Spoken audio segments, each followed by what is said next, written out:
Good morning. It's time for our daily devotion. Today we're talking about Mark chapter 8. And once again, there are so many passages here that I could speak to, but I really want to focus on the last few verses of this chapter. Jesus, in speaking to his disciples, says, "If you want to follow me, you must be willing to deny yourself and take up your cross and follow me."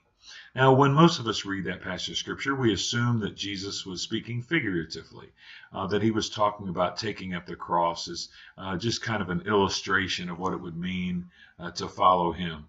But the truth is, Jesus is not just being illustrative here. He's not speaking figuratively here. He's telling the truth.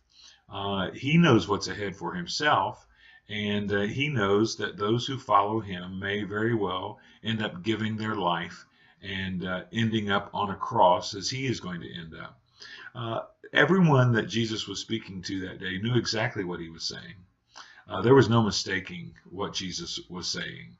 The Roman government had made a practice of crucifying people as a way of deterring crime, especially when it came to things like tax evasion, not paying your Roman tax. They would gather up all the tax evaders. They would crucify them alongside of the road, and they would leave their bodies hanging there for days, sometimes weeks, as they decayed, as a way of saying to the Jewish folks who were living in that occupied territory, pay your taxes or this is how you're going to end up.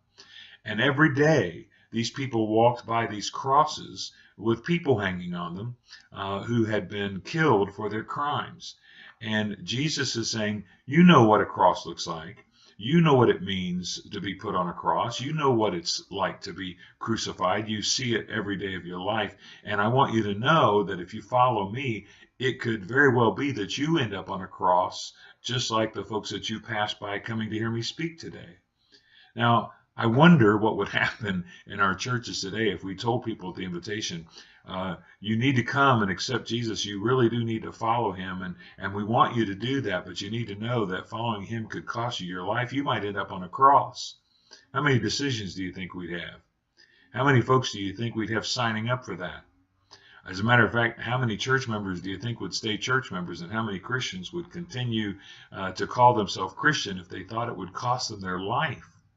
My guess is there'd be a mass exodus from the church. My guess is there'd be a whole lot of folks who stopped wearing Christian t-shirts, putting Christian bumper stickers on their car.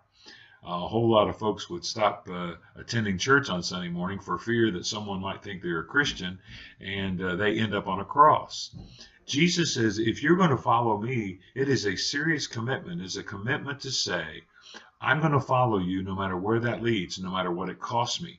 If it costs me my family, if it costs me my friends, if it costs me my job, if it costs me all the money I have in this world, if it costs me all my belongings, and even if it costs me my life, I'm going to follow you.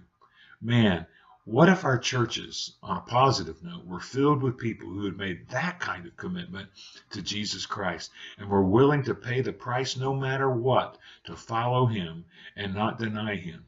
I'm going to ask you a question today. I wonder if that were the case for you. If you were put in a position that following Jesus meant it would cost you your life and that you would end up on a cross, would you still follow him? Would you still name his name? Would you still claim to be one of his children? Would you still serve him faithfully? Would you do it no matter what the cost? Something to think about today. Now, go make it a great day, and I'll see you next time.